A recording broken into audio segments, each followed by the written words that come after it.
Another day, another adventure. Blessed day everyone! Day 2 pa rin nga to ng Queenstown adventure namin. After nga ng photoshoot namin ay nagpunta kaagad kami sa town. Madami nga ding tao dyan that day. Sinubukan din pala naming sumakay sa $1 million cruise.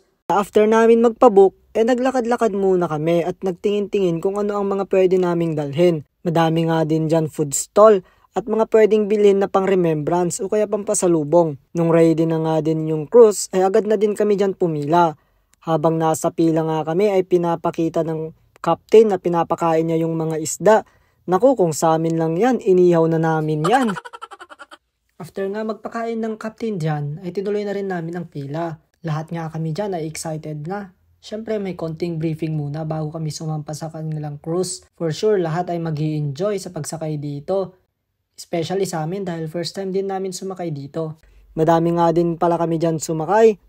May mga nakasama din pala kami dyan ng mga family ng Pilipino. Galing pa daw sila ng US at nagbakasyon lang sila sa Queenstown. Mapapasana all na lang talaga ako. Binaybay pala namin dyan ang Lake Wakatipu. Nakaka-amaze nga pagmasdan ang mga tanawin dyan. $69 per head din pala ang bayad dyan. Nasa 1 hour and 30 minutes din ang pagsakay sa cruise ship na yan. Pwede ka din palang bumili dyan sa loob niyan. Dahil meron silang honestly store. Ang saya naman pag may ganyan, di ba?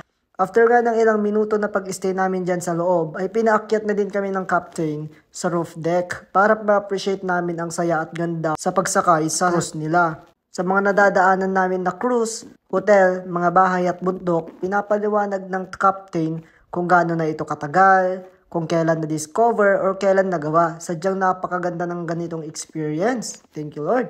Maganda nga din tumambay dyan sa taas dahil fresh air at makikita mo ang beauty ng lake at mga mountains. Pwede din nyo pala matry mag-drive dyan. Iga-guide lang kayo ng captain. Kaya syempre, sinubukan ko yan agad. Di tayo pwedeng magpahuli sa mga ganyan. Kaya linagay ko agad yung cellphone ko sa tapat ko mismo. Tas video ako ng wifi ko sa likod. Masaya na naman ang bata. Nakikita din pala dyan sa baba yung bundok kung saan nag-shoot ang Lord of the Rings. Di lang namin yan napuntahan bago umuwi dahil kulang na kami sa oras. Pero kung may time kayo guys, puntahan nyo. Search nyo lang sa Google Map, Deer Park Heights. Thank you guys for watching. You want more adventure? Follow na. God bless everyone. Peace. Thank you, Captain. No worries, mate. Thank you. Thank you.